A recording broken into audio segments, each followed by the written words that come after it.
The Dan Bongino Show.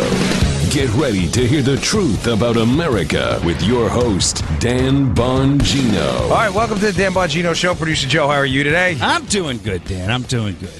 Did you hear Trump last night? They got this lawyer, Avianti. Avianti. He's talking about Avenatti in his speech last night, Trump. By the way, there's nothing more insulting than calling someone, by the way. That's why I love Trump. He's the ultimate troll. Avianti, of course, wants to attack Trump. You know, he's the creepy porn lawyer. Everybody knows how filthy his tactics have been. So what does he do? He calls him out last night. He goes, we got this guy, Avianti. So, listen, before I get to the show, I just want to read an email quick. I got this. It's been going around. I'm not doxing anybody. I'm not giving out any personal information. But an email that was sent to Chuck Grassley's chief counsel. Chuck Grassley's the head of the Judiciary Committee that's been managing the Kavanaugh confirmation process. Now, I've not discussed this with you, Joe, before the show, right? Nope. But this is one of the funniest things you will ever see in your life. It's about Avianti, the creepy porn lawyer. Avenatti. We don't want to confuse anyone. So, Avenatti, CPL, writes to Mike Davis, who's working for Chuck Grassley on this committee, the Republican senator running the committee. He says, Mr. Davis, about interviewing his client, stop playing games. If you are the chief counsel, then you need to do your job. Please respond to our request. This is CPL, creepy porn lawyer. The response here, folks, is mic drop level epic. I don't know, Mike Davis, but you're my new hero after this one, Mike. Mike Davis, chief counsel for nominations. Mr. Avenatti / Avianti. No, Mr. Avenatti. We have already reviewed your client's allegations. We focus on credible allegations. Please stop emailing me. Thank you, Mike.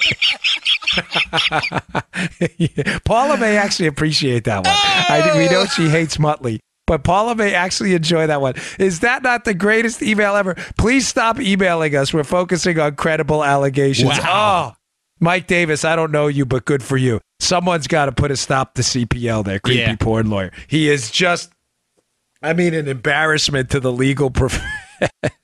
That was cool. I just wanted to open up with that because, you know, with all this bad news, it's sad that you have gasoline throwers on the fire like Avianti out there. And I know people are turned off sometimes by Trump's tactics. I'm not. I don't care one bit. I'm glad this guy's a warrior.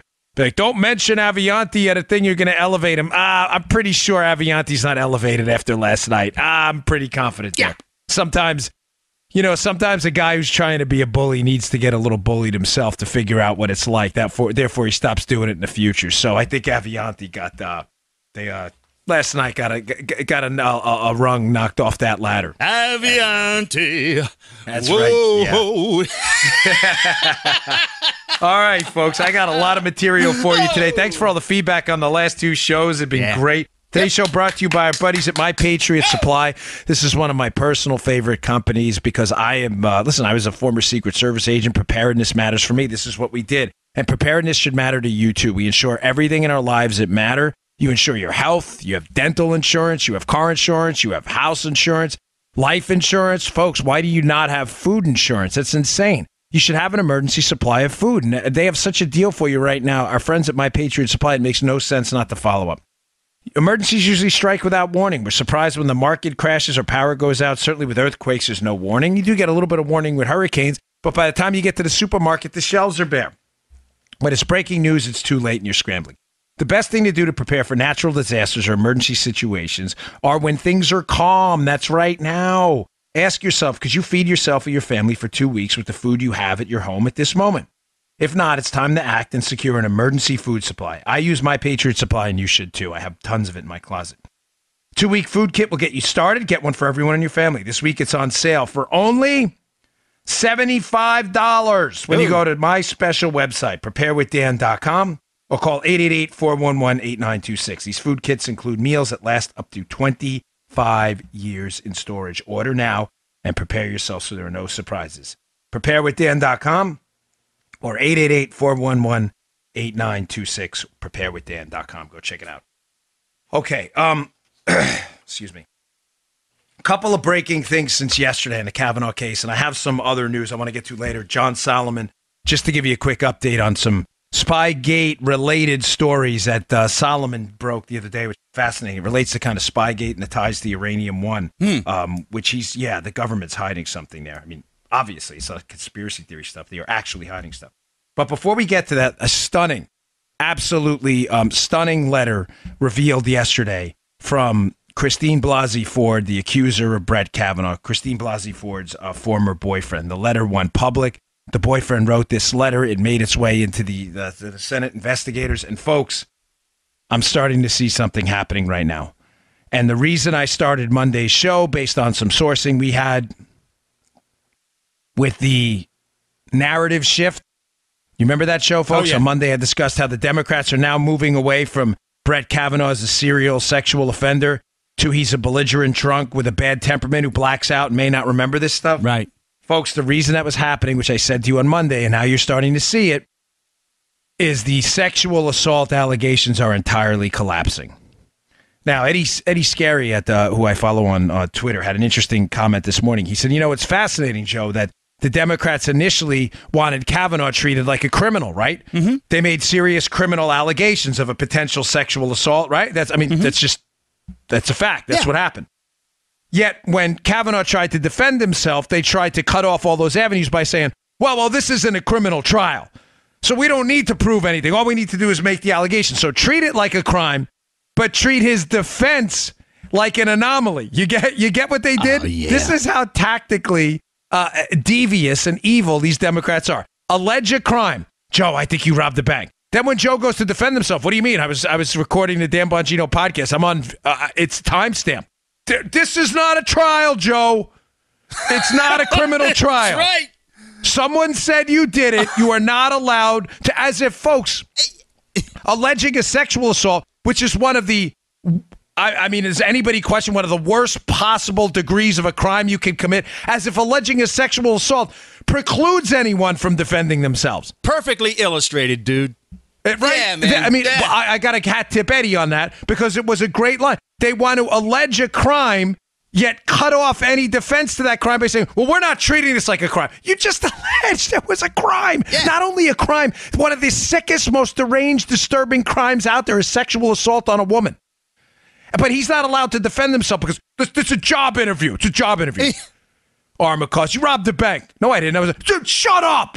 Shut your mouth. This is a job interview. I was here doing the podcast. No, you weren't. Shut your mouth. Shut your mouth.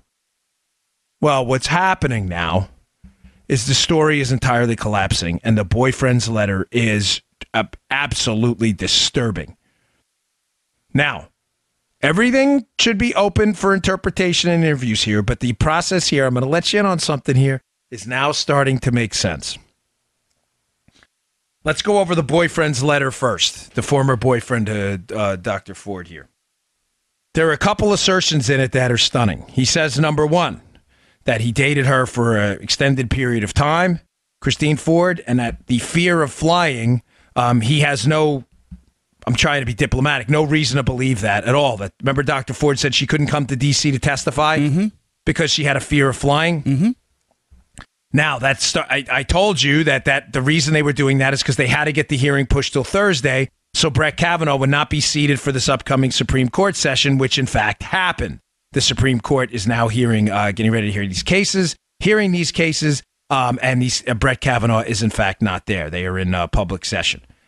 So they won battle number one. I think they're going to lose the war on this, but they won battle number one, which was delay it. One of the delay tactics, it's important because it relates to this, was Christine Ford doesn't want to fly. She's afraid of flying. She doesn't want to be in confined spaces. The letter from the ex-boyfriend almost completely annihilates that. At one point, he says, hey, we did a little island hopping. Matter of fact, the island hopping we did in Hawaii was not literally hopping. It was flying, obviously. And the flying was done in many cases, Joe, in very small prop planes. Oh, yeah. Now, I don't know about you, but if you've ever been on a prop plane, I did. Yeah. I went to Sandblast Island with Jenna Bush once when I was a Secret Service agent. We flew on a prop plane. I'm telling you, I thought we were going down. I'm like, I can't believe this is happening right. It was one of those prop planes that you're looking at the engine outside and you see like duct tape flying around on the engine and the prop planes. And you're like, I'm obviously exaggerating a bit, but it was an old plane. Yeah, we took a prop plane to Belize. Oh, and landed man. on a mud airstrip. And this thing looked like it was held together. And they're the with loudest things ever, right? Oh, my gosh. It'll drive you crazy.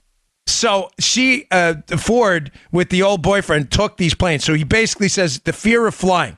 So that was a central tenet of her strategy, the legal team strategy surrounding her, for her not to show up in D.C. before Thursday to delay the seating of Kavanaugh, which they won that battle because she didn't.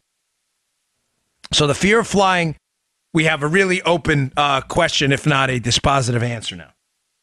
He also says in the letter that he's never heard anything about this fear of closed spaces.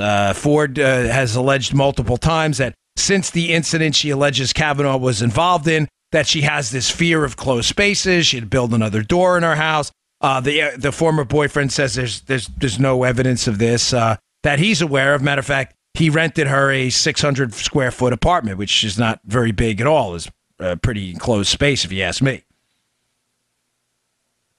Another thing, he says Christine Ford never mentioned to him ever in the extended period of time that they dated any mention of a sexual assault, no less by Brett Kavanaugh. He also mentioned something very, very, very interesting. He mentions a name of a Monica McClain. How this Monica McClain is a friend of Christine Ford's, and how Monica McClain was assisted, let's say, on that's the best way to sum this up, on a polygraph examination she was about to take by Dr. Ford, who used her psychology training to tell Monica McClain how to take the polygraph test.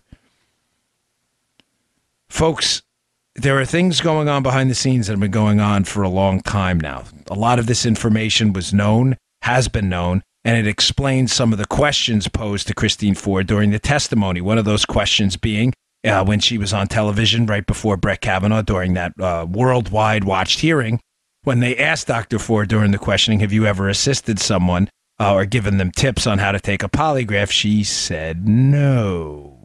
Ooh. After raising her right hand. Folks, the story's falling apart. But this is where it gets fascinating, Joe. I want to hat tip Jeff at the Markets Work and the Sundance at the Conservative Treehouse for putting together. Now, some of it is yet to be tied together, so I'm going to stay 30,000 feet until, I'm sure of it. It's the only thing for me to do. But some of the leads are very good. And also I want to hat tip Barbara as well. You know who you are. Why is this Monica McClain interesting? So just to track where we are here, the boyfriend's letter says, hey, I dated Christine Ford. Christine Ford helped assist Monica McClain in taking a polygraph examination. That's important because one of Ford's additional defenses, in addition to her flying story, I'm afraid of closed spaces, Joe, has been, hey, I should be given my story should be given credence because I took a polygraph and the polygraph didn't show any signs of deception. Mm-hmm. So it's kind of interesting and material to her case that apparently she's spoken to someone in the past about how to assist in getting past a polygraph examination. Now, here's where it gets really interesting. You ready?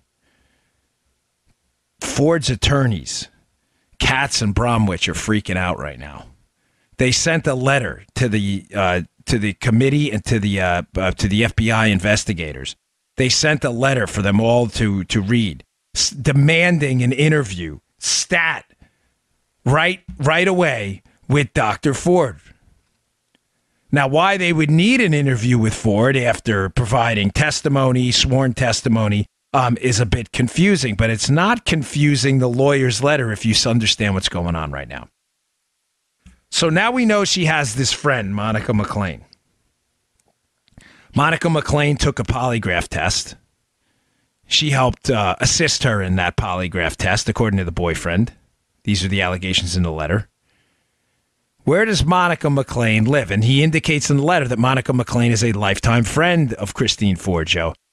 Monica McClain, according to some public profile information available, lives in Rehoboth Beach, Delaware, an area I know you're intimately familiar with. Only about an hour away from Joe. I lived there. I lived close to it at one point nearby Joe. So that's where people in Maryland go. They go to Ocean City and Rehoboth. Mm-hmm. Delaware's right there. It's on the Delmarva Peninsula. Where did Christine Ford say she was when she put together the letter telling her story? Rehoboth Beach, Delaware. This case is getting stranger by the moment because Monica McClain, at least according to some information that appears public at this point, appears to have worked somewhere from 1992 to 2016. Where does she work? The Federal Bureau of Investigation, the FBI. So just to be clear on what the connections here are. So you have a woman who worked at the FBI, who was assisted in a polygraph investigation by Dr. Ford, who claims that her polygraph test about her allegations against Kavanaugh are evidence that the story is true because the polygrapher, who had some ties to the FBI himself, the polygrapher said there were no indications of deception. I've already told you that I believe, based on the 2 questions asked during the polygraph, that it was a nonsense result, that it obviously would not stand up in court because polygraphs are not admissible in court. But she goes to Rehoboth, Delaware, meets back up again with this lifelong friend, Monica McClain, who had worked with the FBI, and pens this letter indicating what her allegations are after the rest of the story is entirely collapsing now. Okay? Mm-hmm. Now, here's what's going on, and here's how I tie this up. Here's how I had to lay the groundwork for this. Why are the lawyers panicking?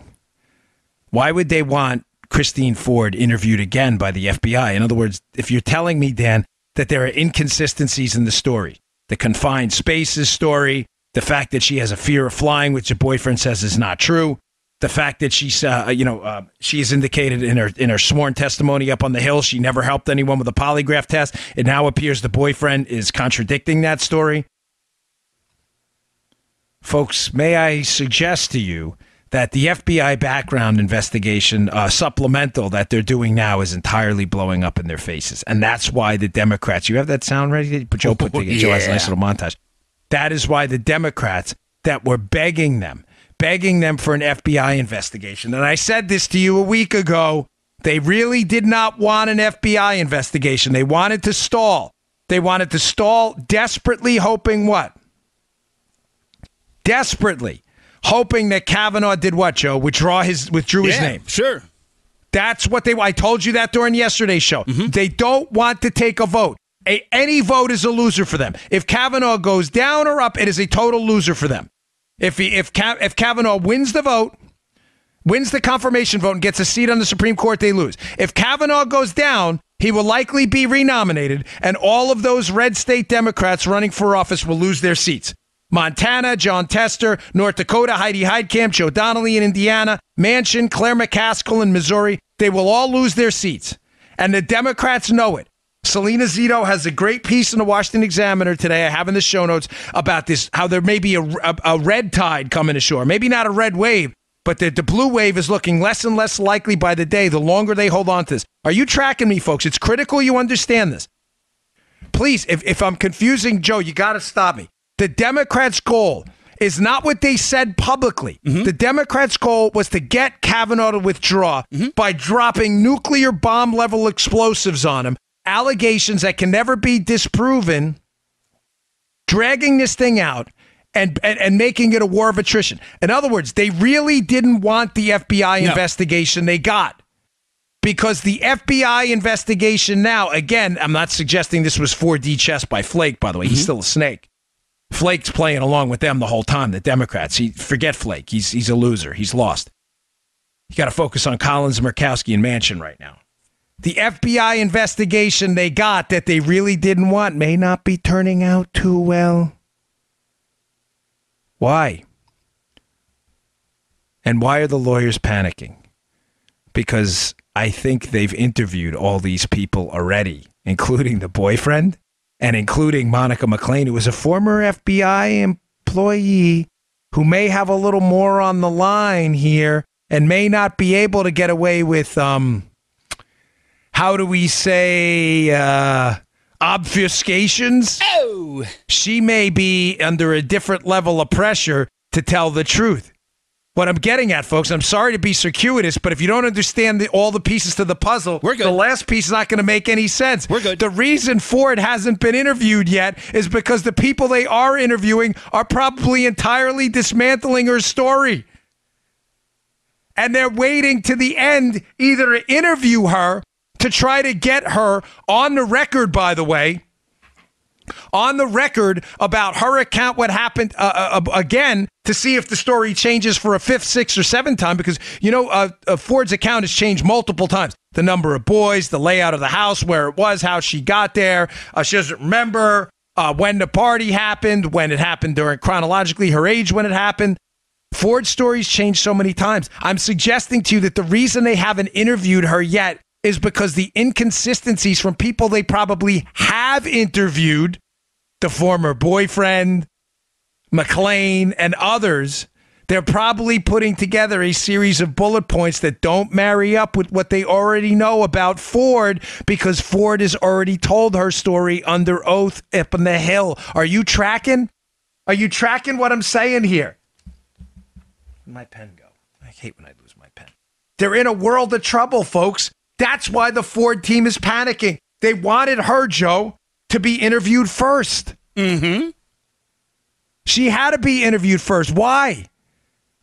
She had to be interviewed quickly and immediately to get her story out there. But I don't think they ever took into account that the FBI was going to take down those stories, and then go interview the people, find those people, get other sources out there, and confirm the story. Now, the FBI's not. I'm explaining this part of it, so excuse me. But I want you to understand this. Remember Trump saying this could be a blessing in disguise? A couple times. Yeah. I'm getting I got to hold a pen in my hand every time. It's like a thing I have. You see me on my NRA TV show, I do the same thing. What I'm saying, folks, and I explained the last part poorly, is as a former background investigator myself, the FBI background investigators are not going to walk into a Ford interview now after they've interviewed everyone else and tell Ford what they said. The way I'm going to give you a little hint here, all right? And I'm not disclosing any foreign secrets or anything like that, like, the sensitive information. But one of the ways we learned in interrogation and interview school in law enforcement multiple times through multiple schools, matter of fact, I taught it in the Secret Service Academy, the interview and interrogation class. You never, ever ask a close-ended question. Ever. And silence is your best friend. You don't say to Joe, is Joe Armacost your name, yes or no? What you say to Joe is, what is your name? My name is Joe Armacost. You would be stunned how many people in identity fraud cases forget that. If you get Joe Armacost in there and he's pretending under a false ID to be Noel Ramirez, and you go, sir, what's your name? Noel Jones. What? Oh, is it? Are you? Oh, no. It's Noel Ramirez. I mean, really? You get it? Yeah. That's a really oversimplification. You never, ever ask a close-ended question. What I'm telling you is they're going to walk, and silence is your best friend. I've done this a million times. People have this natural inclination to want to talk no matter what. They cannot stand silence. They hate it. So you walk in now to Dr. Ford. If they interview her again, they may not need to, because remember, she's already under oath, having given answers that have likely been contradicted by multiple people who said otherwise. You walk in. They wanted her interviewed first. Now they know. They wanted her interviewed first because now they know other people have given accounts that are likely contradictory. Uh-oh. So now they walk in and they say, Dr. Ford, tell us your story. Silent. Shh. Say nothing. Just let Christine Ford go. You take notes, you sit there, you look up once in a while, let them know you're still listening. You write down everything. I can't tell you how many times in an open-ended question people would screw up minor details, and because they're not investigators themselves, have no idea what they screwed up. Let me just tell you quick. I don't get into the personal stories, though, but just a very quick one. I was working a counterfeit case once. I had the counterfeit bill that was passed in my office. I didn't bring it in. I didn't bring it in for a reason. I'll get to it in a second. I left the bill. It was a counterfeit. It must have been 100. It had to be. That's all people counterfeited mostly back then. It was a P note. A printer-generated note, computer printer. We used to call them P notes when I was doing counterfeit cases with the Secret Service. I intentionally left the bill outside. We get the guy in there, right? I say to him, so tell me how you got the bill. Silence. He starts talking and talking and talking. As he stops talking, there's a tendency for you, the inventor, to want to talk. Shut up. Don't say anything. Shh. Shut up. Don't say anything. He keeps going. He keeps going. He keeps going. Finally, after like 20 minutes of this story, he slips up. He goes, and I saw it, and it was in the corner. What did he say? In a parking lot. It was all crumpled up. Oh, it was? Was it really? Are you sure about that? Now, I don't say anything. I let him keep on going. But I take a little note. Crumpled up in corner. Very nice. Folks, the bill was perfectly flat. Unless he ironed that damn bill, which he didn't. The thing was totally made up. So, of course, after another hour and a half of getting his story down and taking extensive notes, I walk back in with the bill and go, this is the bill, right? Yeah, I guess that's the bill. Or it just looks like it was. We know it was a bill. We had fingerprints. Fingerprints were on it, right? Does that look crumpled up to you? No.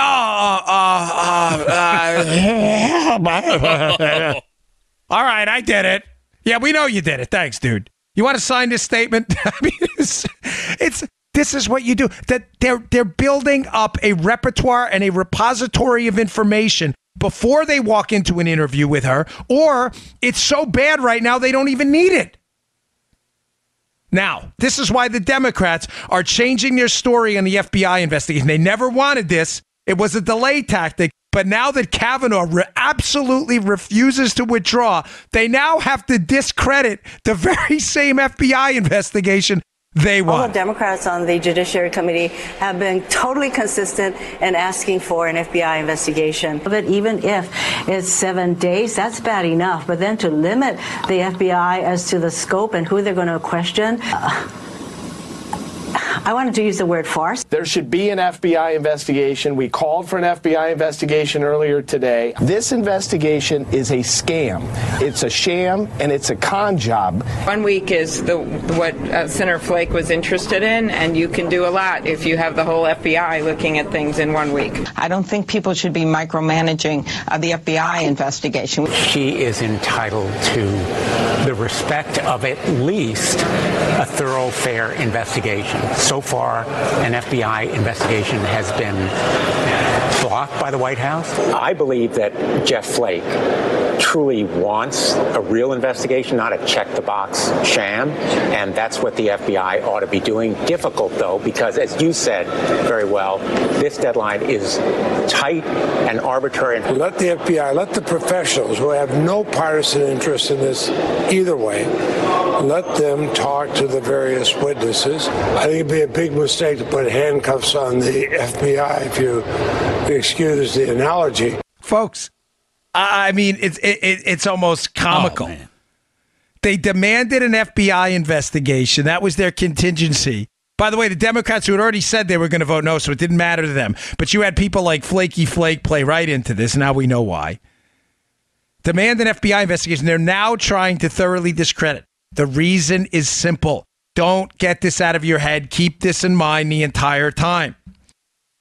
They didn't want an FBI investigation. They wanted to delay it, hoping and praying Julie Swetnick, Avianti's client, Miss Ramirez, the other client, who now apparently is not talking to the FBI, that all of them would come out in an avalanche of allegations, unfounded allegations that would get him to withdraw. Now. Montana, listen up. You're out in Montana. I know you're out there. We see our analytics. I know you're out there. I don't know who you are. We just get the Bing of the state with bubble in it. I have no idea where. But I know you're in Montana because I know what the state looks like. Where did they get the model for this? Joe, I'm going to say a name, and you're probably going to remember where I'm going with this. Where did they get the model for this unfounded attacks, tidal wave of them, avalanche of them, get the nominee to pull out, embarrass Donald Trump. Where'd they get the model for this? You remember Admiral Ronnie Jackson? Oh! The White House doctor? Remember? I do. Johnny Tester, Democrat phony senator from Montana, up for re-election. Ladies and gentlemen of Montana, I love you all to death. You are true American patriots out there in the heartland of America. God bless you.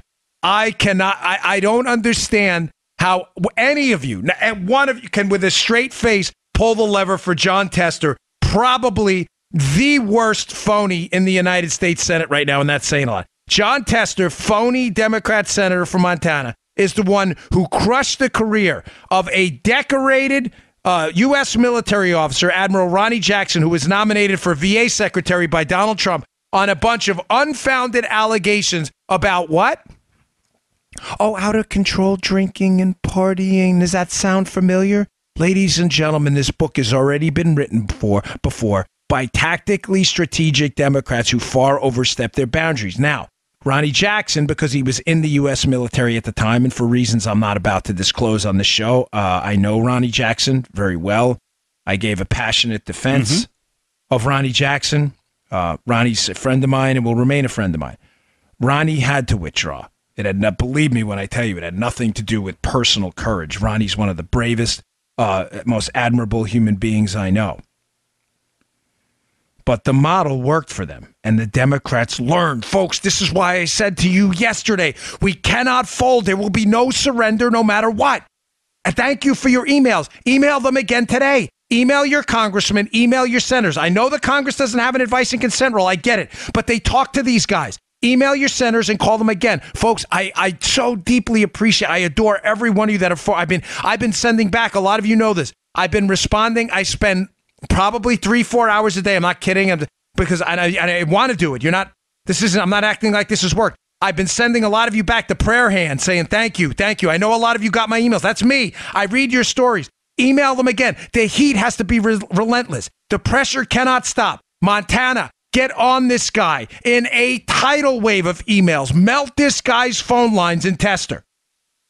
John Tester. We know what he did. We know what he did in destroying the career of a man who has 10 times the dignity of this loser, John Tester and Ronnie Jackson. The Democrats learn from weakness. They sniff out weakness. They prod around for soft points in the armor, and that's where the lance goes. They push until they feel soft, and boom, right in there. They saw this model with Ronnie Jackson, folks. Everybody on the Hill knows it. The Ronnie Jackson model worked with Ronnie because it had to, because it was a different set of circumstances. Joe, why isn't it working now? Because what does Kavanaugh refuse to do? He refuses to back down. You're damn freaking right, brother. Brett Kavanaugh, God bless this man, absolutely refuses to back down. And as I said yesterday, no matter what happens, liberals, you better get used to this. You better get used to it. Brett Kavanaugh is going on that Supreme Court. If he goes down now, we're pushing him back later. He is going on that Supreme Court. No pudding. There will be none. None. He is going on that Supreme Court. You better start getting used to it. We will not withdraw his name. This is where we draw the line. The Ronnie Jackson story, that was their model for this. What's happening now is you see Grassley and you see McConnell in many respects fighting back on this and saying, nope, we're drawing the line. We're going to investigate this thing. And I'm sorry, although her Dr. Ford's story, if something happened to her, she deserves the sympathy if something happened to her. If you're alleging something happened to her by Brett Kavanaugh and the evidence does not add up at all, matter of fact, the evidence is contradictory and the story's not adding up at all, then you're darn right we're going to start investigating it, and do not succumb for a second to liberal pressure tactics. The story is entirely collapsing. That is why you're seeing the FBI background investigation that the Democrats called for being actually pilloried and attacked by the Democrats who asked for the FBI investigation. Yeah, sorry, but all right, I got more on this in a second. You always got to pay for the show. I always appreciate your patience. We have great sponsors that keep the show free. One of our greatest sponsors, and they write their own ads. Listen to this. Listen to this filter buy ad. They wrote this. Listen to it strategically, okay? They put this together. I didn't do this.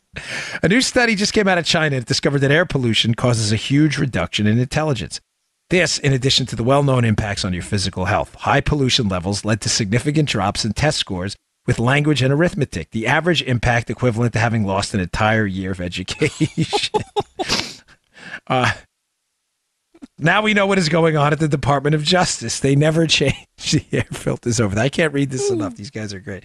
Please support this great company. You all need air filters in your house. This is especially important when 95% of the global population breathing unsafe air. So do the smart thing. Go to filterbuy.com, America's leading provider of HVAC filters for homes and small businesses. They build right here in the great old USA, supporting working Americans. Choose from over 600 different filter sizes, including custom options that ship free, gratis, within 24 hours. You want to save 5%? Subscribe for auto replacement, and you never have to worry about air filters again. Filter Buy will save you time, they will save you money, you'll breathe better, and apparently you'll become more intelligent in the process. So stop procrastinating. That's filterbuy.com, filterbui.com, filterbuy.com. Tell them the Dan Bongino Show sent you. Okay. Let me just read something from the Wall Street Journal. I've been pushing back for a couple days. It came out a few days ago, but I wanted to just, before I move on to some other stuff, I want to talk to you about this FBI background investigation, what it is, and the Wall Street Journal summed it up nicely. Okay. And the reason I'm bringing this up now is not to, again, repeat the show, but I had told you that an FBI background investigation, I had done them for the Secret Service. It's a very similar methodology. Our criminal history backgrounds are not criminal backgrounds. And there's a very specific reason for that. And again, I'll read this quote in a second that'll explain it. But folks, when you're doing a background investigation for a Secret Service applicant or a Supreme Court nominee, they are done the same way. You ask the nominee for named references. They're going to give you, of course, however many. Like for applicants for the Secret Service at the time, you needed 3. So if Joe was applying to be an agent, he's going to name, here's 3 character references. Now, folks, obviously, Joe's going to give 3 people who say nice things about Joe. He's not going to give the name of the neighbor who he had a fight with. Now, here's the catch. Here's how these things work. Again, it's not a state secret. I think it's pretty obvious, and most of you people who've done backgrounds will attest to what I'm telling you. In order for me to close out my background file on Joe Armacost, if he's an applicant for the Secret Service, I have to develop a certain number of unnamed references as well. Sometimes it's 3 more, sometimes it's 6, sometimes it's 10. If there's any questions as to Joe's character, it may be 15. How do you do that? Well, very simply, you go to the named references and then you ask for unnamed references. Or you go to where he lives and you go to the job. And in the job, you say, does anybody else, remember, always ask open-ended questions. Does anybody else know Joe? You don't say, does this guy know Joe? And then they go, yeah, Joe dated, Molly Bag of Donuts a few years ago. Oh, you know where I could find Molly? Yeah, she works down the block at this deli. You go in, all of a sudden, Molly's like, hey, man, that Joe, gosh, let me tell you something. He was into felonious mopery when he was a kid. Oh, my gosh, man, this is great. Now, think about it. If this was a criminal investigation, Joe, I would have to, at that point, criminally investigate you and potentially Molly for her role in it. Folks, why are backgrounds kept separate in the FBI in a separate unit and not handled like criminal investigations? Joe, I think it's becoming obvious to you at this point because I see you shaking your head, but I'll answer the question for you. Who the hell's going to speak honestly about a background on an applicant if they think they could be arrested as a co-conspirator in a crime? That's why these aren't criminal backgrounds, folks. They're criminal history backgrounds. It is understood as a component of these background investigations that if you speak openly and honestly about Joe as a Secret Service agent applicant or Brett Kavanaugh as a Supreme Court nominee, that what you disclose will not be used against you in a criminal investigation, or you're not going to disclose it. Is this hard for people to understand? Is this hard for people to get? That's why Joe Biden himself in the Clarence Thomas hearings, that audio clip we played a few shows ago, said, this is not a criminal investigation. This is not what we should, this is not conclusive. It's not. It is a character reference. That's all. Here's a quote from the Wall Street Journal that describes this very, very well. Quote, running a background investigation as if it were a criminal one would destroy the FBI's ability to conduct the former. It would cause many Americans to refuse to cooperate. It would cause the Bureau to exceed its constitutionally proper remit. And having the FBI proffer credibility determinations in the context of a judicial appointment would politicize the Bureau. Let me just stop there for a second. In other words, The FBI just says, here's what Molly said about Joe. It doesn't say Molly's credible or Molly's not. That's the advice and consent role of the Senate. If the advice and consent role was the FBI would be advising. All they do is do an appropriate law enforcement trained personnel interview. They present the information. There's no threat of criminal prosecution, and the Senate makes the determination, or in my case, in the Secret Service, a board at the Secret Service that reviews the applicability of the information to the background of the applicant. They review it. I got Biden if you want it. Yeah, you know what? Play Biden again. Why not? The next person that refers to an FBI report as being worth anything obviously doesn't understand anything. FBI explicitly does not, in this or any other case, reach a conclusion. Period. So, Judge, there's no reason why you should know this. The reason why we cannot rely on the FBI report, you wouldn't like it if we did, because it is inconclusive. It says in the there you go. There's Joe Biden himself. It does not draw conclusions. It puts together a packet of information about the subject's criminal history, work history, employment history, financial history, and it allows a applicant board or the Senate to determine the feasibility of that person for the position. The Wall Street Journal wraps up saying if they did otherwise, it would usurp a function that properly belongs to the president and the Senate.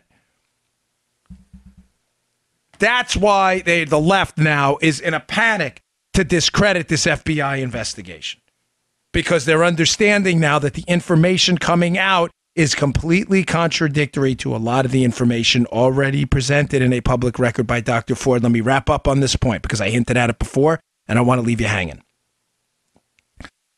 A lot of you are asking now, fairly enough, is the FBI information going to lead to a potential perjury prosecution?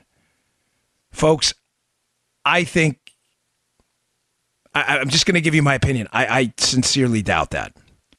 Now, the stuff Swetnick said and said to the media and others, if she gave some of these statements, which indicates that many of them did, some of the other accusers, under the penalty of perjury and sent those letters to a Senate committee, that's a different investigation. And there may be some civil liability, and I'm not suggesting it couldn't happen. In other words, if you knowingly lied about Kavanaugh under oath, then you should be prosecuted. I tweeted that yesterday. Right. Matter of fact, the tweet went viral. Mm-hmm. But if you're asking me my opinion about Christine Ford, if the information, it turns out, was not correct, that she swore to, intentionally not correct, in other words, lying. And if you're asking me, because I'm getting a lot of these questions, do you think she'll be prosecuted? I'm just giving you my opinion. It may not be what you want to hear, but the answer is no, and the answer is no for the reason I just told you. That as a part of backgrounds, the FBI does not typically make criminal referrals as part of a background investigation because people would refuse to come forward in the future, pro or con. Just giving you my opinion. I know it doesn't sound great, but you deserve the truth. All right, I got a lot more to get to. I didn't even touch the uranium one thing. But finally, again, I always appreciate your patience. Today's show brought to you by our buddies at Brickhouse Nutrition. They make the single best performance nutrition supplement I have ever seen in my life. I say that with no reservations whatsoever, and I have tried almost everything.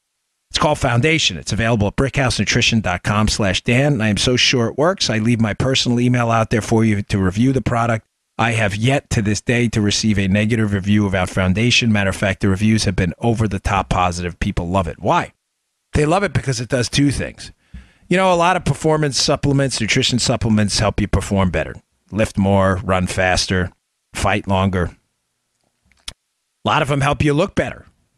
Very few help you look better and perform better at the same time. That's what Foundation does. Don't believe me? Take the damn Bongino mirror test. I'm going to patent this one day. It's so stupid. I'm such a dope. No, but I mean it with this, right? Try Foundation. Give it about 7 days to load in your system. My wife's on it now. She's never looked more stunning. She is just an absolute beauty. I totally married up. She is ripped. I'm not going to tell you her age. I know. Joe's like, you better calm down, brother. This is a family-friendly show. Yeah. Life is good these days. I'll leave it at that, right?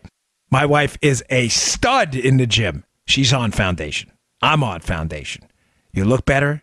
You'll feel better. You take the mirror test. Take a mental snapshot of what you look like. Give it about 7 days to load in your system. Then go back and look in the mirror again. You're going to be like, oh boy, this is some serious stuff. Go give it a shot. You will not regret it. It is called Foundation. It's available at brickhousenutrition.com/Dan. That's brickhousenutrition.com/Dan. Watch your performance in the gym go through the roof. Your body will improve. You'll be like, where was this stuff my entire life? brickhousenutrition.com/Dan. Go pick up a bottle of Foundation today. Stuff is terrific. Okay. Moving on. So John Solomon has a piece. It's up in yesterday's show notes. You know what? Maybe I'll include it again today. I got to remember this. I have so much going on these days. He has a piece in the show notes, John Solomon, from yesterday about the Uranium One case. And ladies and gentlemen, this thing is getting worse and worse and worse. You know from some of my past shows how it ties into the Spygate scandal. Quick synopsis is Rod Rosenstein, who signed, and the guy who's emailing me, I appreciate, thank you very much. I forget your name, I'm sorry. It's Rosenstein. Trust me, it's Rosenstein. I know you keep, I've gotten this from so many people. It's Rosenstein. I say it wrong all the time. It's Rosenstein. Rod Rosenstein, who signed the fourth FISA warrant, is the current Deputy Attorney General, who is knee-deep in the Spygate scandal. He signed the last warrant to spy on Donald Trump, which is important because I believe all the exculpatory information had already been out. Rosenstein is knee-deep in Spygate, but he's also knee-deep in the Uranium One scandal, which was the sale of our uranium to Russian-controlled entities. Uranium, potential nuclear fuel to Russia. It's a monstrous scandal I've gone over in prior episodes. Solomon's new news is this. There have been multiple FOIA requests, Freedom of Information Act requests, on the details of the Uranium One scandal. And the FBI and others and the DOJ continue to hide this stuff. Apparently, there are 37 pages or so of documents. You could read this in the Hill piece that the FBI will not disclose. Who was the Assistant United States Attorney? Who was the lead government prosecutor on the precursor to the Uranium One scandal? Some of the same players were involved. Rod Rosenstein, when he was the United States Attorney for Maryland. I actually worked for him when I was in the Baltimore field office of the Secret Service. Rod Rosenstein was the prosecuting attorney. Now, folks, here's where the story gets really, really weird. They had an FBI informant who they paid $50,000 connected to this company, 10X. This 10X company that was dealing with some of these Russian entities looking to acquire our uranium. If you're not following, stop me here, Joe. Again, you're the audience ombudsman. But this is important. An FBI informant in the case said clear as day on the record, he was a paid informant. This was not some, guy they pulled off the street randomly. This was a guy intimately connected with knowledge of the industry who was paid by the FBI. Said that not only were the Russians using their uranium, their leverage with uranium to try to gain a foothold in the market, but that they were also assisting the Iranians with their nuclear program in this kind of lurid, sordid scheme. Yeah, the information was devastating. There were bribery allegations. There were kickback allegations. What's suspicious is the case was dragged out when it was pled out on a Friday night.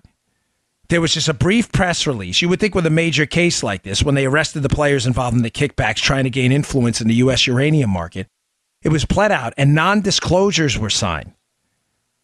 The informant got out of the non-disclosure and has been public, at least to some reporters, and said, listen, there's a real problem here. Something happened. Now, here's the problem, and here's what Solomon's kind of leading to in the piece, which I think is he's spot on. There are two issues with this. If the Uranium One deal that was signed off on by the Obama administration, where we unloaded our uranium to Russian-controlled assets, a nuclear fuel to the Russians during the Obama administration, if that happened after this Rod Rosenstein-led case where we knew the Russians were helping the Iranians, according to the informant, with the development of nuclear explosives, if we knew this, Solomon says you have two problems. The first one is, how did you know this and approve the deal?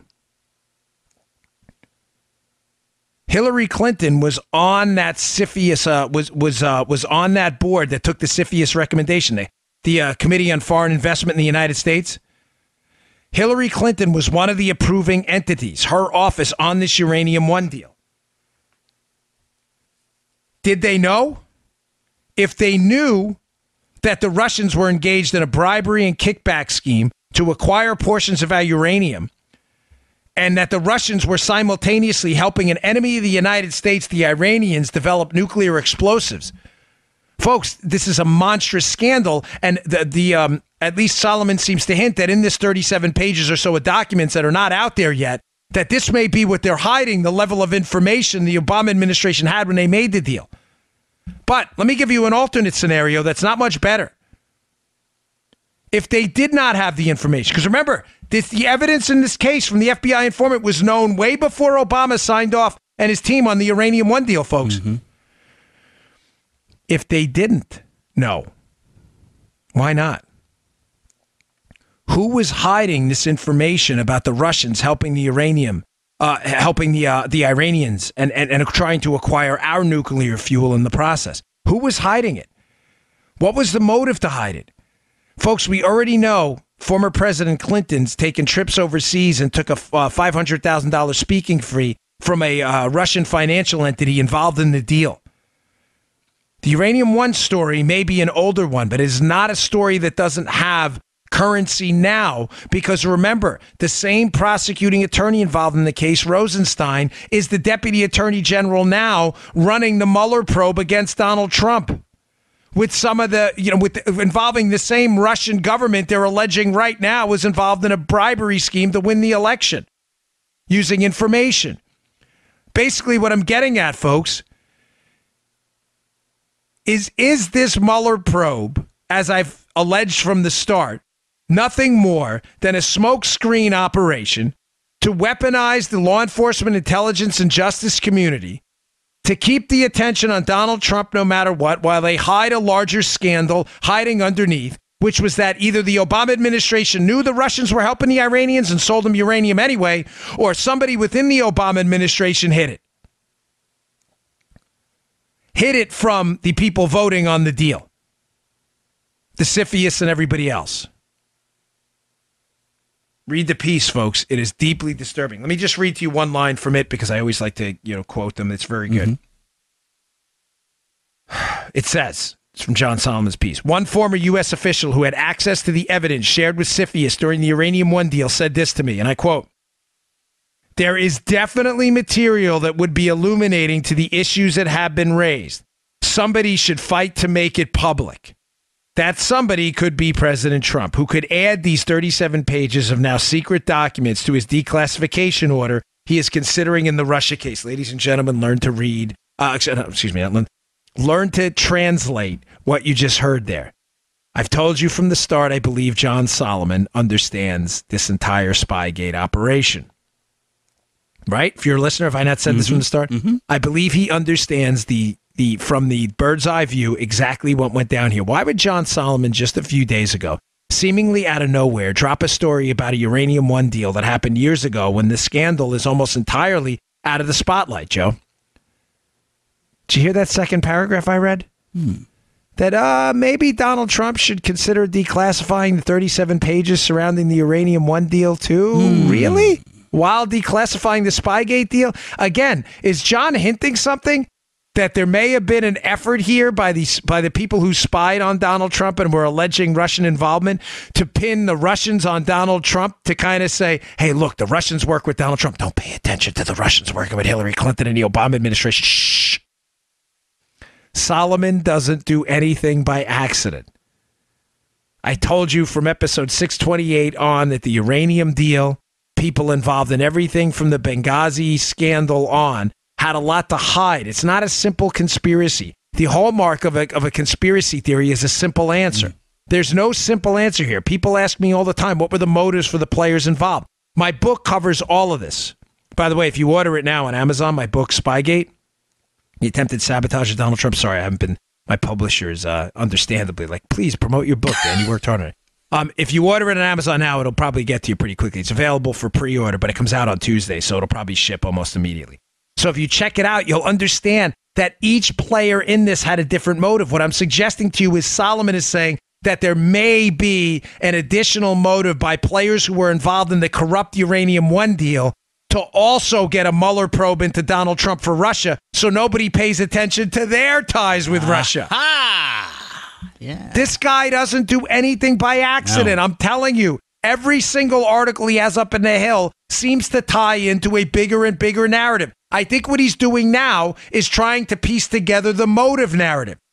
This is why Hillary wanted the Russia story to get tied to Donald Trump, because she had suspicious deals with Russia. This is why Victoria Nuland. This is why Cody Shearer. This is why all of these Clintonistas, Sidney Blumenthal, this is why they may have done it. There's a narrative forming now. Everybody had something to hide during 8 corrupt years of the Obama administration. That's how they pulled off such a massive spying operation on the Trump team. All right. Man, there's so much to get to. Give me a few minutes here, folks. This is important. There's so much good stuff out there today. I have another great article in the show notes I want you to read. I'll cover it briefly, but it's by Dennis Prager, who does a really good job. It's over at the Daily Signal. And he talks about the left thinking they're living on a higher moral plane. It's a really good piece, and it's short. But he explains pretty quickly and briefly, but in a nice, fine way, packaged up in a bow, why the left can get away with seemingly reprehensible violence and moral, living in the moral and intellectual vacuum that they do, and that no one in the left actually sees it. I mean, do you find it odd ever that liberals will say, oh, we're the party of, fighting inequality and compassion while they're beating the living crap out of you with baseball bats?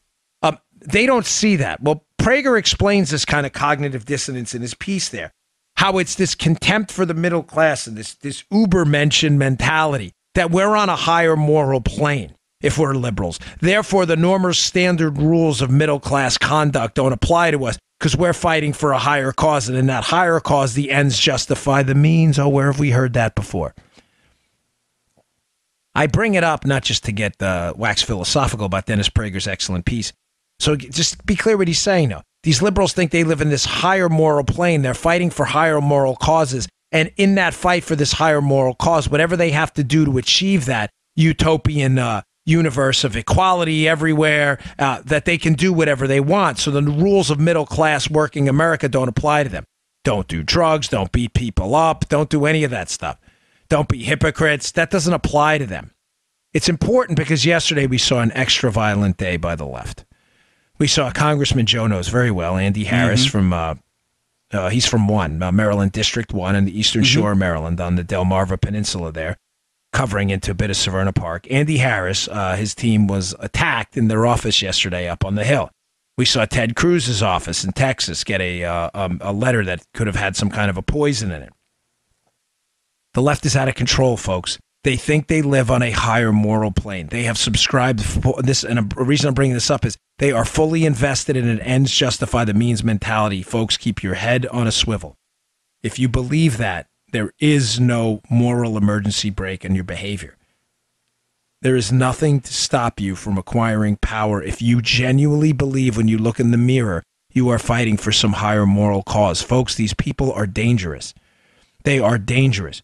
Your brake, your emergency brake is now and always will be the fact that big R God-given rights stop you from assaulting people, stop you from spitting in their faces. The left thinks they're fighting for some higher moral cause where that behavior is justified to achieve an ends that's not possible. That makes these people extremely dangerous. I'm not kidding. Keep your head on a swivel around these people. I have heard multiple stories by friends of mine in the content space here. I'm not name dropping. I'm not going to say who they are. But when you sit in green rooms a lot and you run in these circles, you run into a lot of people who have been accosted, some who have been assaulted. It is getting ugly out there. Keep your head on a swivel around the radical left. They are dangerous. Read the Prager piece. It's important. Finally, on a lighter note, we haven't done anything. Most of the stories have been so just macabre lately that I feel bad leaving it. It's a long story, and I'm putting it in the show notes hesitantly because it's probably close to 5,000-6,000 words. But if you have the time, there's a story in the show notes today, Joe. You'll get a laugh out of this about a group of scientists who, for a while now, have been putting out hoax papers to expose victim culture. They've been writing hoax scientific papers to see what. You're going to love this. I'll make it quick, but this is super funny. The show notes piece lays out in detail how they did what they did. But these scientists were having a real issue, Joe, with the volume of papers out there giving credibility to what they think is like a victim culture, right? Uh-huh. How, everybody's a victim of some, critical theory, white patriarchal power, knowledge is a construct of power thing. So they started writing hoax papers to see how far they could take this, to see if they could get published. The Wall Street Journal has a piece on this too today. One of the pieces, it's a hoax. This was all made up. But one of the papers, they managed to get published. What? They claimed, they didn't do this, obviously. They claimed that they sat in dog parks overseas and they observed dog humping behavior and their observations that they scientifically studied of dogs in dog parks trying to engage, let's say, other dogs and trying to keep this family friendly. That this was evidence and justified this rape culture mentality on campuses. Ladies and gentlemen, the study is entirely fabricated. They did not observe, but you have to see in the piece some of the review. The paper made that this was a published paper. This made it into a scientific journal. One of the reviewers of the piece, if you go to their Twitter account. One of the reviewers of the piece, you can see that the hoax paper creators laughing about it. One of the reviewers' main concerns is one of the reviewers who reviewed the piece, an alleged academic, was concerned that the authors of the hoax study, that they respected the dog's privacy while observing their genitals after observing. This was a real critique of the study. Folks,